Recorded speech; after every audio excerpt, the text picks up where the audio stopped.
This case, of course, has touched a real nerve in this country. A lot of women talking about what they're hearing about right now. Let's get over to Alicia for a look at why it is so difficult for victims to come forward in cases like this. Alicia? That's right, Jason. I'm here with Yodi Tawaldi, a criminal defense attorney and former Dallas County prosecutor, as well as Jan Langbein from the Genesis Women's Shelter. Thank you so much both for joining us this afternoon. So when we're talking about situations like this, a woman is dealing with sexual assault or harassment. Do I go to HR? Do I confide in a coworker? Should I grab the cell phone and make a recording? What's the first step in sort of handling the situation? Yodi, we'll start with you. Well, I think that would actually be a good question for her to answer. Absolutely. I think the key to is it sexual harassment, because it's often hard to define, is it unwanted, is it unwelcomed? And in the process of experiencing this, the victim of this needs to say, I don't feel comfortable with you doing that.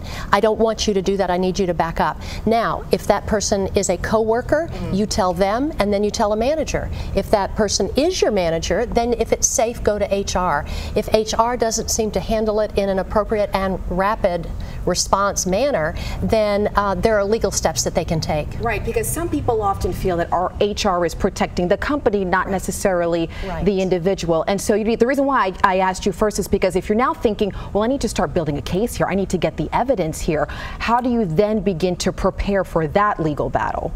Well, I mean, you definitely want to make sure that someone else can be sort of a witness to those alleged acts. So telling a coworker, for example, that can be somebody that can verify for the victim that yes, she did confide in me and this is what she said happened. So that only adds and that bolsters her credibility, because it's usually a case of he say, she say. No one's around, no one's there to support what the victim is saying, and so it helps that you confide in somebody like an HR member or somebody that's a coworker, so that they can actually go into court and testify on your behalf, because usually it's the perpetrator and just the victim, and that's all you have. And then at that point you see who's credible. But even making the situation more difficult than it already is, this power struggle, which often tends to be the case, right? Sometimes we have someone who's in a very high position of authority who may be crossing the line here, and the person who's the victim in this case feels helpless. I don't know who to talk to or who to trust. Well, and that's the whole root cause of the sexual harassment or sexual assault in the workplace, is it's a manifestation of power. It's also a male perception, and I say male because most often the woman is the victim of this power inequity, it's a self-perception that he can do this. We think of a lecherous old guy, attacking a starlet or something, but this is in the workplace. This is by the copier. This is in the cooler.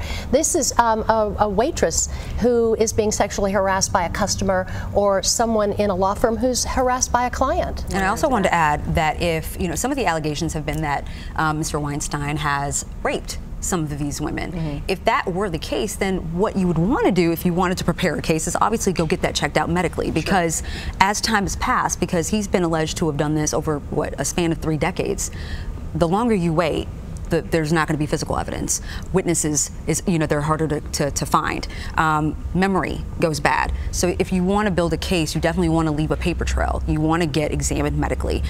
You want to tell somebody about it and leave a trail so that it does make it easier for you to make a claim. But again, the statute of limitations is also an issue as well. And those are just some of the challenges that women will face, right? If they are strong enough and feeling they are able to move forward legally with this.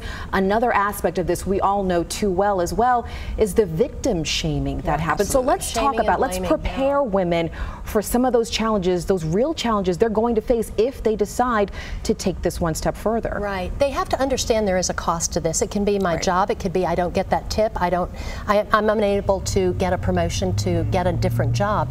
But I think our eye needs to stay on the ball. Our society needs to stop saying, what should she do? How about don't be a creep? How about don't disrespect women in the workplace or anywhere? How about hold accountable those who perpetrate this violence? And I got to tell you, the people who are the most qualified, the most powerful in holding other men accountable is men themselves. Don't laugh at those jokes. Right. Say, you know, if we think back 20 years ago, we would have not corrected someone who used an ethnic slur, who used the N-word, for example. We don't even say the word, we say the N-word. And today, you would not hesitate to call somebody on the carpet about that. It has to be the same with this kind of behavior. Holding people accountable. Holding people We're just accountable. touching the tip of the iceberg, right. But we thank you so much, ladies, for joining us this afternoon, talking about a topic that, you know, we will likely continue to cover, particularly dealing with Harvey Weinstein. So thank you so much for joining us. Jason?